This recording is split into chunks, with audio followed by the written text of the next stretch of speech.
Minutos, 7:36 en Punto Noticias, primera emisión. Saludamos ya con Carolina Andrade, como lo indicamos, ella es experta en temas de seguridad e inteligencia. ¿Cómo está, Carolina? Qué gusto saludarle, bienvenida, nos acompaña vía telemática, estamos con usted.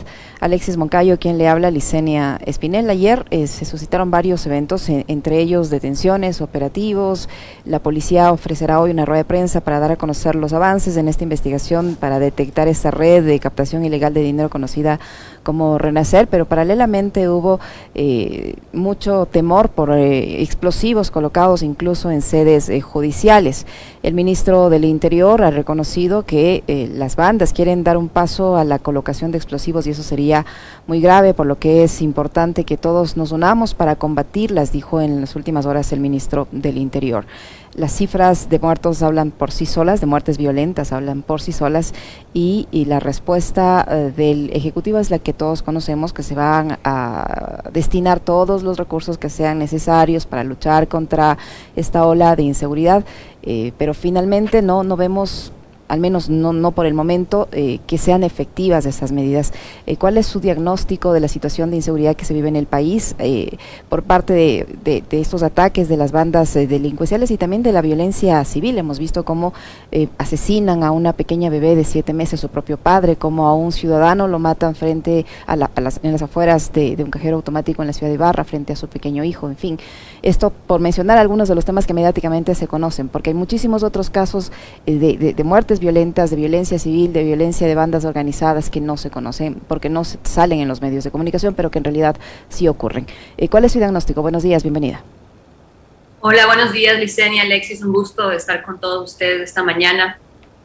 Sí, creo que Alexis ya lo decía en su comentario, son varios elementos y creo que ya en el discurso al menos del actual ministro del Interior parece que existe una evolución en cómo abordar estos elementos, porque estábamos enfrascados y atascados en un discurso político, simplemente echar la culpa al pasado y no tomar acciones inmediatas. Han pasado ya, se va a cumplir cerca de un año de gestión de gobierno. El presidente inició su gestión el 24 de mayo con una reunión en el Consejo de Seguridad Pública y del Estado, supuestamente para conocer la situación de seguridad en el país, en narcotráfico, crimen organizado y tomar acciones.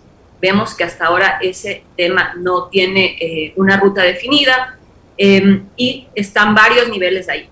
Temas estructurales y factores permanentes que el Ecuador ha tenido que vivir. No nos olvidemos que Ecuador está en medio de los 2 mayores productores de cocaína y en el 2017 la misma Naciones Unidas, la Oficina para el Delito y la Droga, indicaba que Colombia había aumentado en cerca de 300% su producción de cocaína. Entonces tenemos un mercado en expansión que busca salir a los mercados internacionales, a Estados Unidos, a Europa. El Ecuador está en medio justamente de eso y ahí tenemos un factor determinante que no iba a cambiar durante los próximos años. Entonces la proyección de los sistemas de inteligencia, la proyección del sector seguridad en el Estado ecuatoriano ya tenía ese factor como algo que tenía que fortalecer permanentemente su institucionalidad, no desmantelarla como sucedió a partir del 2018 bajo el discurso y bajo la idea de estas políticas de austeridad y reducción del gasto público, incluyendo también una visión politizada del manejo de la seguridad, que creo que ya no deberíamos volver en los detalles y repetir eso, pero son factores de esos factores externos determinantes que iban a estar presentes. Luego también el proceso de paz que se firmó en 2016 en Colombia, que muy poco se habla, pero su falta de implementación, sobre todo en los ejes en el eje social, y cómo el Estado colombiano ha marcado presencia en los territorios, principalmente en lo que nos interesa a nosotros, en la frontera sur de Colombia, frontera norte de Colombia. Hemos visto recientemente a Fuerzas Armadas identificando campamentos nuevamente en Mataje, con fosas de personas asesinadas, cuando en el 2018 el exministro Jarrín decía que Ecuador nuevamente era una zona de paz en la zona de frontera. Entonces, que los propios militares decían esto es una locura. ¿Cómo es posible que un ministro que recién vaya a asumir su cargo diga que las cosas han cambiado porque él está ahí y está al frente? Entonces, ahí tenemos ya 2 elementos estructurales. Sumemos a esto el tema de la grave crisis económica que vive nuestro país, que desarrolla otros niveles de violencia. El ministro, en la entrevista esta semana en Radio Pichincha, identificó esas otras violencias, lo cual es un buen síntoma de que ya no es simplemente echar la culpa al pasado, ya no es simplemente un tema focalizado, hay que pensar en estrategias diferenciadas y por eso es lo que venimos diciendo, una intervención integral a múltiples niveles y poder trabajar obviamente desde gobiernos locales a gobierno central. Y, perdón, que solamente para cerrar la idea, y actualmente toda la crisis de contenedores que tenemos también entraba en la economía ilícita, porque solamente el 2% de todo lo que se exporta a nivel global puede ser controlado, y ahorita estamos viendo también eso, otro tema de que vamos a tener mayores disputas por tratar de enviar la droga cuando no se puede porque estamos con una escasez de contenedores y problemas en los puertos internacionales. ¿Cómo está, doctora Andrade? Qué gusto saludarle. Había la necesidad de retomar nuevamente el diálogo con usted. La última vez que le invitamos tuvimos una serie de percances e inconvenientes con el servidor de internet, lo que hizo que la entrevista no pudiera salir en las plataformas digitales, lo que nos ayuda a nosotros siempre también a generar más discusión y mejor discusión también sobre temas que son tan importantes como estos de la seguridad. Yo le veía que a partir de la entrevista que tuvo aquí el ministro Carrillo, usted generó una lectura muy interesante como siempre, con respecto de las declaraciones del ministro. A mí hay algo que me sigue dejando duda y creo que coincidimos en eso, doctor Andrade, y es, le preguntábamos sobre, a ver, el presidente ha ofrecido $1.200 millones. Lo que no se dice, y yo sigo con esa duda, vamos casi un año, 11 meses, yo no conozco un plan de seguridad de parte del gobierno nacional. No sé si hay estrategia, no sé si hay un programa de seguridad. Lo que veo es mucha improvisación. O sea, el dividir el ministerio nuevamente en interior y gobierno, el paso de 3 ministros de gobierno, el paso de tanta gente por el SNAI, por el CIES, etcétera. No veo articulación, no veo un plan, no veo una hoja de ruta, y ahora se dice 1.200 millones, ok, 1.200 millones que nos van a servir ¿para qué? El ministro dijo, vamos a comprar tecnología, bueno, pero ¿qué más? O sea, yo sigo todavía sin entender qué es lo que va a hacer el gobierno en materia de seguridad. Sí, efectivamente, como decía, un año pasado no se ha podido trabajar en un plan integral de seguridad que permite identificar las políticas, pero sobre todo priorizar los recursos, porque de eso se trata, y tener una inversión pública planificada en el sector, pero no solamente en el ámbito policial, porque estaríamos simplemente mirando el problema bajo esta perspectiva de mano dura, que ya está demostrada que no tiene los efectos deseados, y por eso es que mencionábamos el tema de la necesidad de una intervención integral, donde tienen que estar presentes otros sectores, el sector social, como el Ministerio de Inclusión Económica y Social, Ministerio de Educación, Ministerio de Salud, Ministerio de Deporte, una intervención integral, y trabajar también con los gobiernos autónomos descentralizados, pero no lo vemos.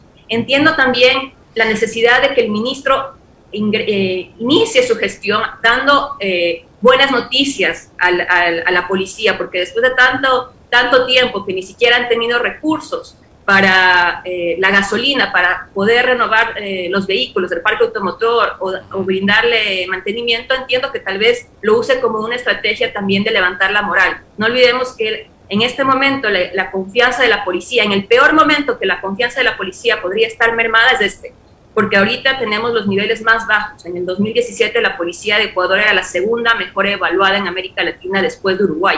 Actualmente, de acuerdo a últimos datos de Latinobarómetro, hasta el 2020, 34% de aprobación, y ahorita los últimos datos de perfiles de opinión hablan hasta de un 24%. Lo mismo sucede con el tema de Fuerzas Armadas y con los últimos acontecimientos de posibles vinculaciones con redes de corrupción en su afecto. Entonces tenemos una institución debilitada, y claro, entiendo también la visión del ministro de querer llegar dando buenas noticias y levantar la moral de la policía, porque es necesario, pero no es simplemente una inversión que debería estar focalizada en el ámbito policial, y mucho más y mucho menos cuando esa inversión se lo habla para aumento de efectivos, cuando sabemos que eso no se va a ver de manera inmediata. En el tema de tecnología es algo adecuado, es algo necesario dar mantenimiento a las plataformas que ya existían y que no se dieron mantenimiento, y eso fue evidente hasta por diferentes reportajes de medios de comunicación.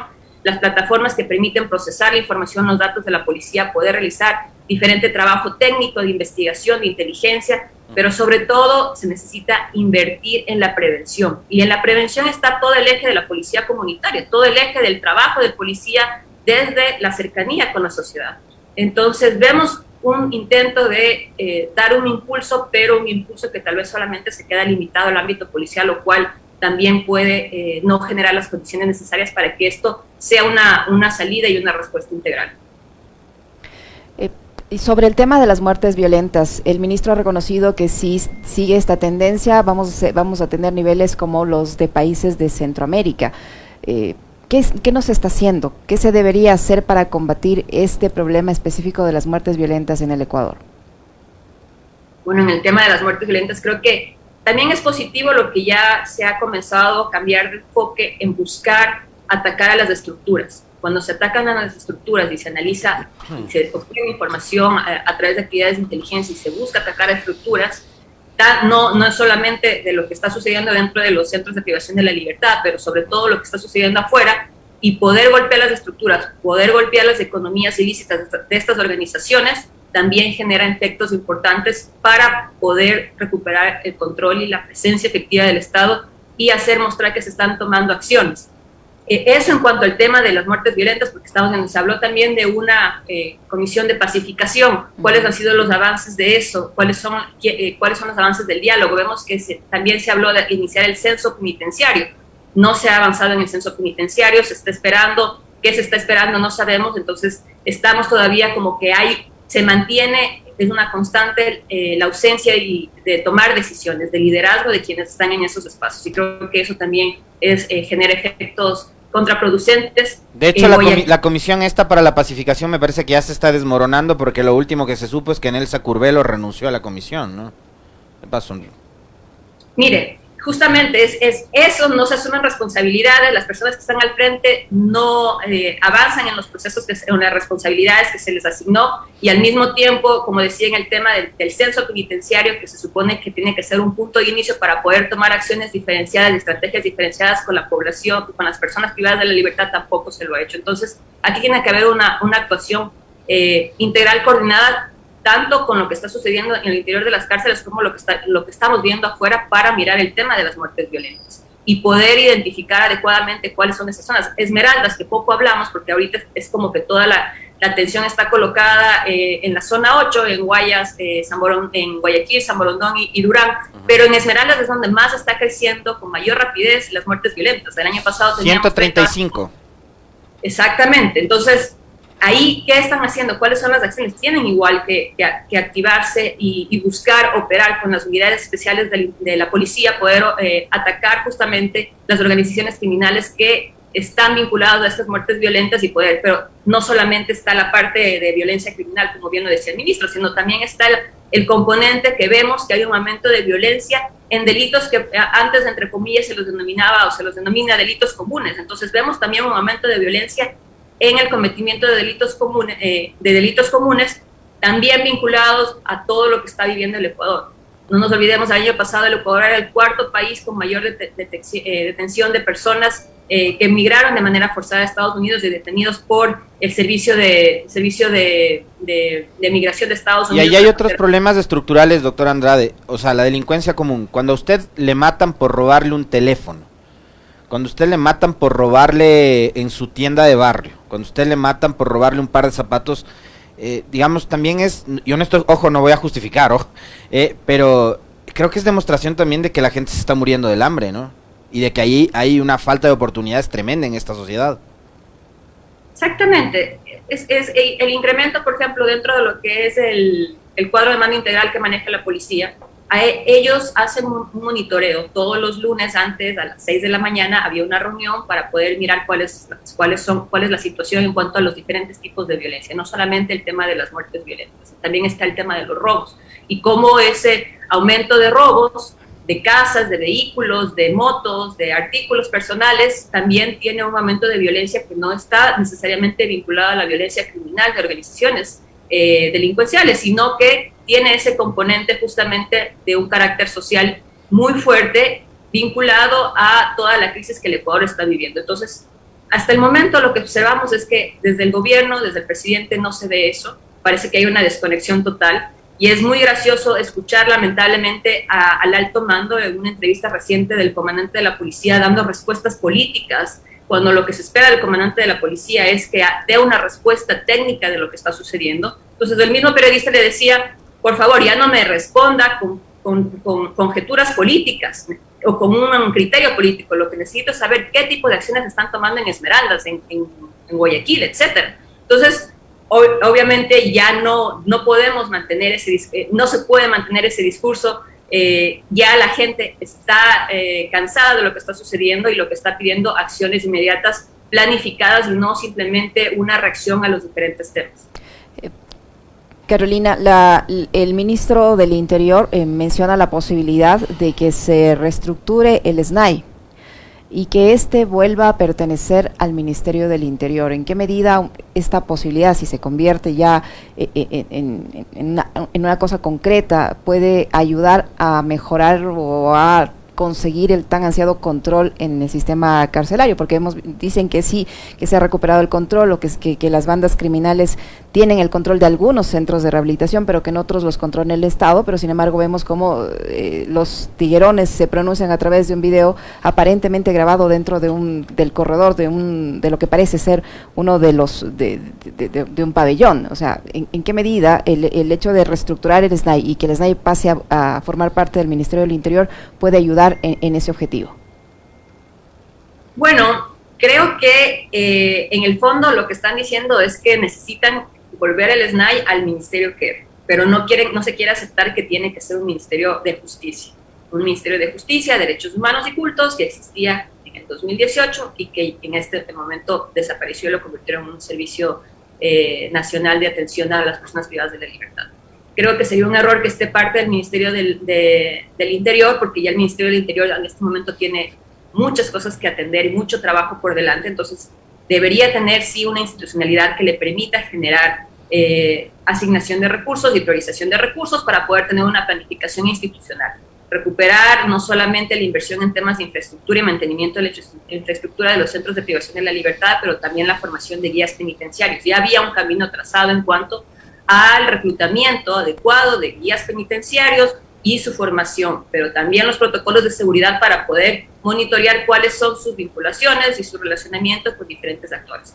Si todo eso pasa a ser parte de la policía, el riesgo que se podría correr es que se generen diferentes, no se pueda generar diferentes controles cruzados, porque si tenemos separación de responsabilidades de esas funciones, para eso estaba justamente un modelo de gestión de desarrollo de guías penitenciarios que puedan cumplir con esas tareas y que en ciertas funciones específicas puedan apoyarse de la policía, o la policía pueda realizar inteligencia penitenciaria como un elemento también de control cruzado al trabajo de los guías penitenciarios. Y por qué no también integrar dentro de esos procesos poder integrar otras medidas de control a través de actores externos. Entonces, la idea es que ese sistema sea pensado de una forma en que sea lo más difícil de ser vulnerado y que permita generar controles de seguridad cruzados que permitan también que esas redes de corrupción que se han hecho evidentes y que han permitido el ingreso de armamentos y han permitido, como usted bien lo decía, hasta la grabación de videos desde el interior de los centros de privación cuando a las organizaciones criminales les interesa realizar este tipo de actividades, pueda evitarse y pueda realmente hacerse una inversión tanto en tecnología, en infraestructura, pero también en recursos humanos, ¿no? Entonces, doctor Andrade, en este espacio el ministro Carrillo reconoció también que organizado sí, que permea las instituciones, a propósito de lo que estaba sucediendo en Esmeraldas, porque está relacionado con eso. Hace 41 minutos la Fiscalía informa que hay 18 detenidos, entre ellos un policía en servicio activo y un futbolista profesional. Tengo entendido que se trata de Gabriel Cortés, que creo que es jugador del Barcelona, no sé, no estoy actualizado en esos ámbitos. Relacionados con la organización delictiva denominada Los Tiguerones, es el resultado de 29 allanamientos liderados por Fiscalía en Esmeraldas, Guayas y Manabí. En el operativo Poseidón, en el que se incautaron armas, droga y celulares, participaron 26 agentes fiscales de las provincias de Pichincha, Cotopaxi, Santo Domingo, Manabí y Guayas, en coordinación con la UIAF. Este operativo se ejecutó en el marco de una investigación por presunta delincuencia organizada. Fiscalía formulará cargos contra los detenidos en las próximas horas, fotografías de armas de fuego por todo lado, y aquí, bueno, no se da el nombre de la persona, pero tengo entendido que se trata de Gabriel Cortés, ya lo han mostrado algunos medios de comunicación en fotografías, pero habla de que hay un policía en servicio activo, vinculado con en este caso, no en este allanamiento. Tenemos el caso del policía que asesinó ayer a través de sicarios, o antes de ayer, a su hija de 8 meses. Tenemos el caso de policías que participan en estas redes de captación ilegal de dinero, en estas pirámides.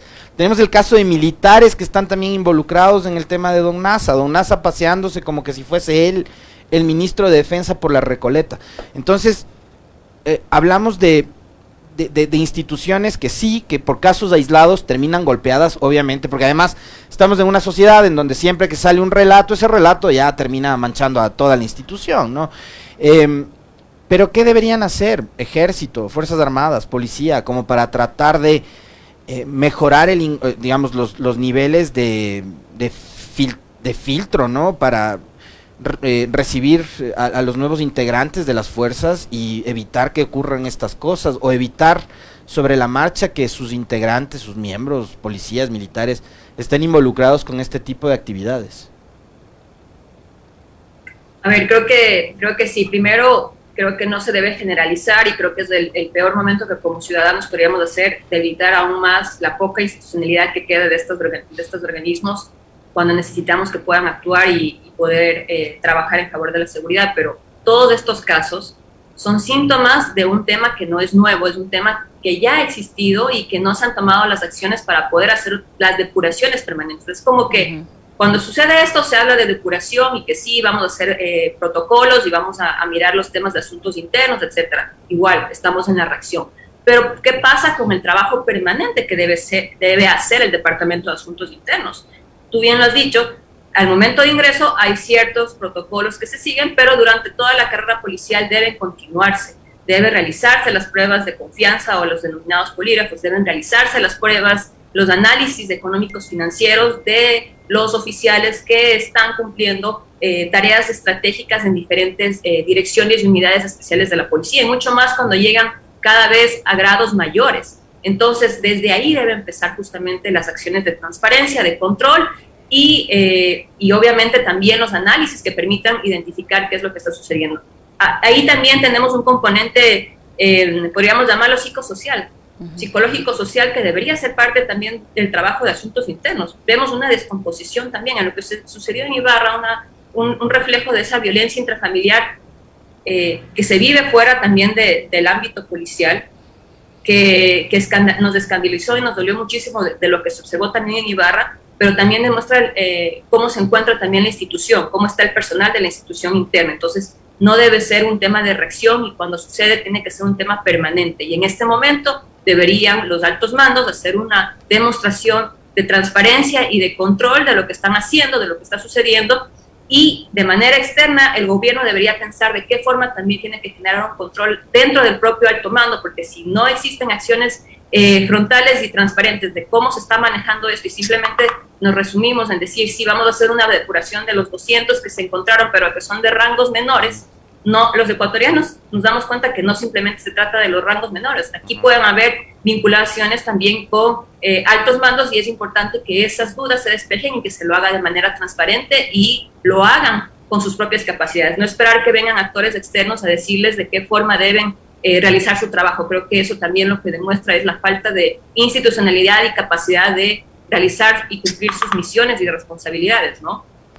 Carolina, el gobierno nos ha dicho en varias ocasiones, a través tanto del propio presidente como de las autoridades que están al mando de la seguridad, que Ecuador tiene cooperación de Israel, que tiene cooperación de Colombia, que tiene cooperación de Estados Unidos, y no recuerdo de qué otro país adicional, para la lucha contra las bandas organizadas, contra la inseguridad en términos generales. ¿En qué medida esta cooperación está funcionando?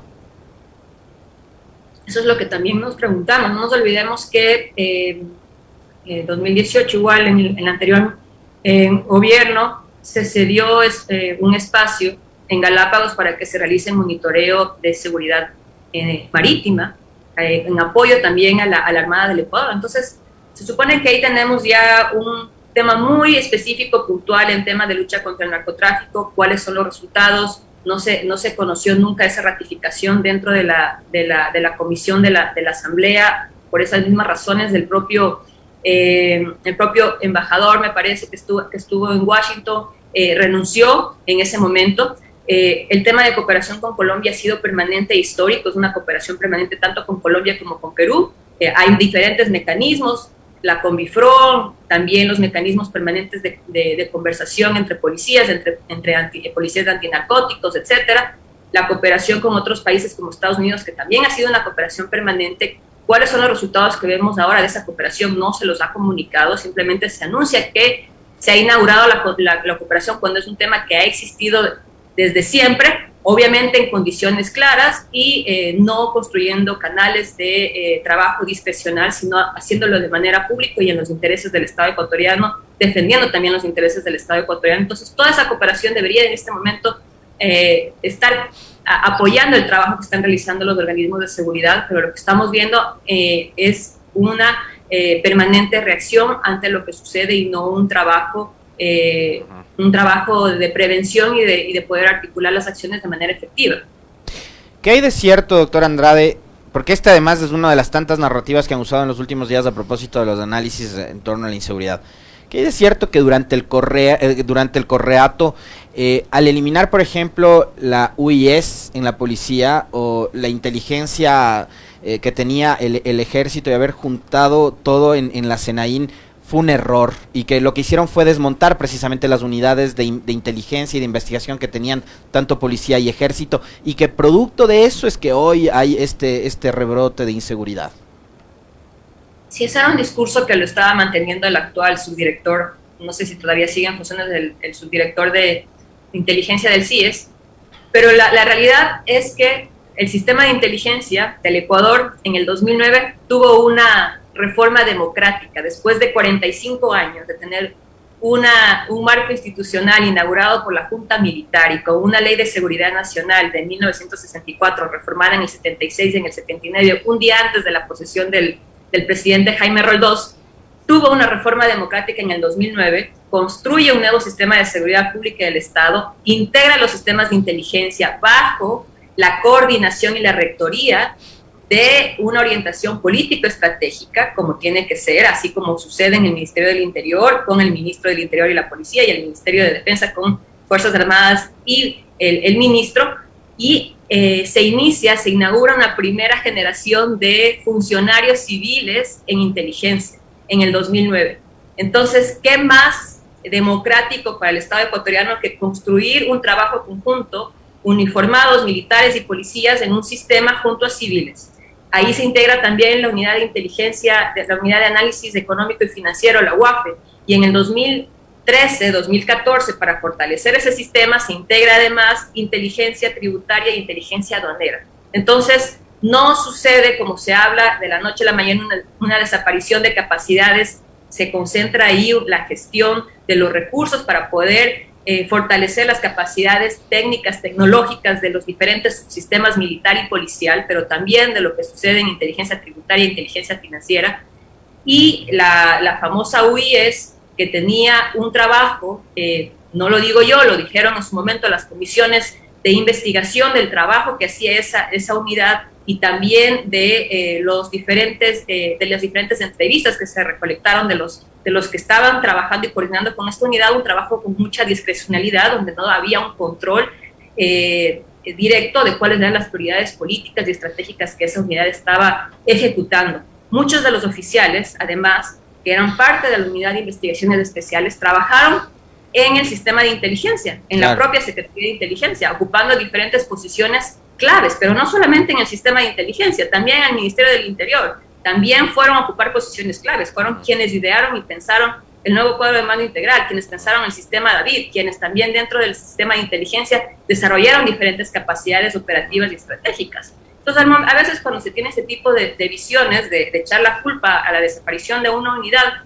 y echarle la culpa de todo lo que sucede en esa unidad, esa es una visión bastante egocéntrica de quien estuvo al frente, pero que lamentablemente lo que vimos en su momento es que no se estaba actuando alineado a los intereses del país, estaba actuando alineado y de manera muy discrecional a una agenda que no era una agenda de país, que eso es lo que cambia justamente con la articulación del sistema de inteligencia bajo el direccionamiento civil y político estratégico de un plan nacional de inteligencia. Tanto que su buen funcionamiento dependía de las donaciones de una embajada extranjera, ¿no?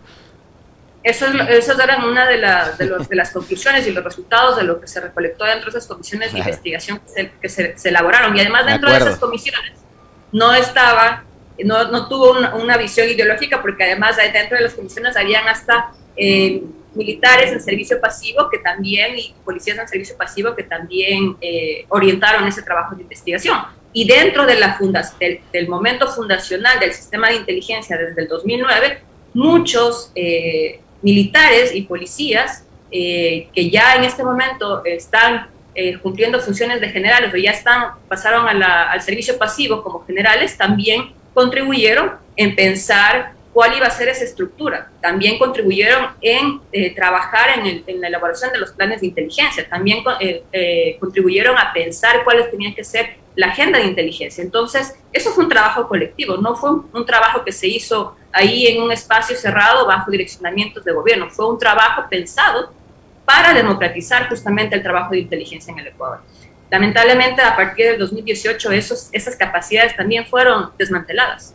Y hay que decirlo claramente, se desmantelaron todas las capacidades del recurso humano de todos los civiles que habían sido formados en temas de inteligencia. Para ser un verdadero analista de inteligencia o comenzar a ser un analista de inteligencia se requieren al menos 5 años de especialización y de experiencia en ese ámbito para recién empezar a desarrollar capacidades. Todas esas capacidades humanas desaparecieron. El dinero que invirtió el Estado ecuatoriano desaparecieron y pusieron en lugar a ciertas personas al frente que en su inicio ni siquiera tenían conocimientos básicos en temas tecnológicos. Entonces realmente tuvimos un desmantelamiento y una falta de visión que seguramente en este momento le hace bastante falta al Estado, al gobierno, para poder tomar decisiones en el ámbito político estratégico. Muchísimas gracias, doctora Andrade, por su tiempo, por la información que nos ha proporcionado. Sé que nos quedaron por ahí algunas cosas que tendremos la oportunidad de consultarla en una nueva oportunidad. Muy amable. A Carolina Andrade, experta en temas de seguridad e inteligencia, que ha estado con nosotros. Gracias, Carolina. Muy amable.